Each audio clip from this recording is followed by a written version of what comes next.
Sekarang kalau mau menikah, bagaimana caranya kalau orang tidak pacaran? Ada rahasianya. Ada 3 poin besar di dalam hukum fikih kita. Tanpa pacaran bisa nikah, bisa tahu siapa dia. Nggak perlu saya buka jilbabnya, lihat rambutnya. Nggak perlu harus tes dulu, cek dulu. Pacaran setahun nggak perlu. Gimana caranya? Itu sudah hukum syar'i. Allah turunkan dari langit. Ada 3 hal yang mendasar, ibu-ibu boleh lakukan, bapak-bapak boleh lakukan. Yang pertama, melihat sesuatu yang menarik dari calon pasangan kita. Dan tolok ukurnya wajah dan telapak tangan saja. Itu hukum syar'i begitu. Wanita kalau dinazar, dilihat wajah dan telapak tangan. Itu tolok ukur. Kata ulama fikih, ini ilmu fikihnya ya, bukan dari saya. Hukum agama menjelaskan, wajah itu memberikan simbol dari kepala sampai ke perutnya, dan telapak tangan memberikan simbol dari kemaluan sampai ke kakinya. Itu sudah rahasia umum di kalangan para ulama. Artinya hukum bukan rahasia lagi ya, hukum agama begitu. Kata Nabi SAW, lihatlah sesuatu yang menarik dari calon pasanganmu. Dan Nabi SAW menyuruh boleh melihat wajah dan telapak tangan. Itu tolok ukurnya saja. Artinya itulah yang akan sering kelihatan. Telapak tangan itu punggung ya, punggung telapak tangan ya maksudnya. Bukan bagian dalam tapi punggungnya. Umumnya seperti itu. Maka yang dilihat 2 hal ini. Tentu ini relatif. Jadi ibu boleh melihat bagian wajah si laki-laki tadi. Oh, saya suka melihat alisnya, matanya, hidungnya. Itu bebas dalam hukum syar'i. Tapi sebatas wajah. Telapak tangan, oh iya sudah selesai. Seperti itu tolok ukurnya. Artinya sebagai simbolik badan ya. Yang kedua, mengenali keluarganya. Mengenali keluarga ini caranya adalah keluarga ayah dia itu akan mewariskan fisik. Akan mewariskan fisik kepada anak keturunan kita nanti. Keluarga ayah ya. Jadi kalau keluarga ayah itu tinggi besar badannya, keluarga ayah dia akan begitu keturunan kita. Enggak, ini secara global bu. Kita jangan ambil gini, kita kalau nilai sesuatu jangan substansial, nggak bisa.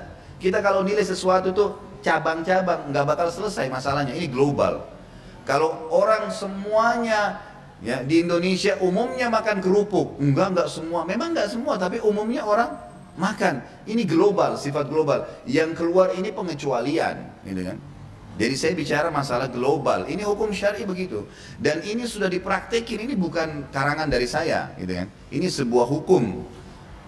Kemudian keluarganya itu diambil daripada hadis Bukhari. Ini kasus terjadi. Ada sahabat kulitnya putih, laki-laki, istrinya putih. Menikah, begitu hamil, melahirkan istrinya, anaknya kulitnya hitam. Hitam kelam anaknya. Hitam kayak orang Afrika, gitu kan. Itu hadis sahih. Lalu si suami spontan, kalau cuman gelap sedikit mungkin ini dia putih, istri putih, ini hitam kelam, gitu kan. Kata si suami spontan, kamu selingkuh. Hadis sahih ini. Kamu pasti selingkuh, nggak mungkin. Saya putih ini, kamu putih kok anaknya bisa begini. Kata istri, demi Allah tidak ada yang sentuh saya kecuali kamu. Ributlah 2 orang ini sampai kepada Nabi Muhammad SAW. Tolong jangan dipotong dulu ya, saya biar cerita dulu. Nanti terakhir pertanyaan, jadi tangkap dulu semua. Jadi akhirnya sampailah berita ini kepada Nabi SAW. Waktu Nabi SAW sampai berita ini, beliau dapat wahyu. Beliau tanya si laki-laki, kamu punya kakek hitam seperti ini nggak? Kata si laki-laki apa? Ada, dan masih hidup orangnya. Kata Nabi, ini keturunannya itu. Artinya apa? Makanya sering kita temukan ibu sama ayah beda wajahnya dengan anaknya. Sering ketemu nggak? Ini dari kakek-kakeknya, dari keluarga, dari pihak ayah, ibu atau ayahnya. Ini hukumnya, hukum syar'i artinya apa?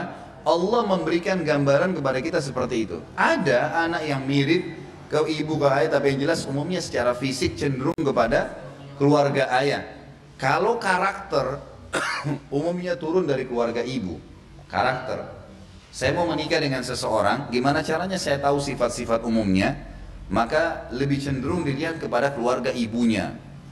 Keluarga ibu itu mewariskan karakternya. Oh, keluarga umumnya ibunya itu dosen, guru-guru, pedagang. Oh, orang baik-baik, keluarga baik-baik. Ya sudah, itu sudah umum. Umumnya. Jangan bicara substansialnya. Umum, secara global sudah begitu. Karena nanti kalau kita bicara substansial, bisa saja anak ini terpengaruh dengan poin yang ketiga. Harus satu sama lain berhubungan ya. Melihat fisik, mengenali keluarga, dan yang ketiga adalah mengenali lingkungannya. Lingkungan, dia kuliah di mana, dia kerja di mana. Biasanya kalau bahasa, bolehkah bertanya? Boleh. Hobi kamu apa? Kalau weekend kamu kemana? Oh, saya biasanya ke karaoke, saya biasa ke bar, saya biasa kumpul sama teman saya ke pantai, saya hobi naik gunung, saya ini. Dari situ sudah bisa ditangkap. Oh iya, lingkungannya. Oh, saya kalau weekend saya taklim, pengajian di sana.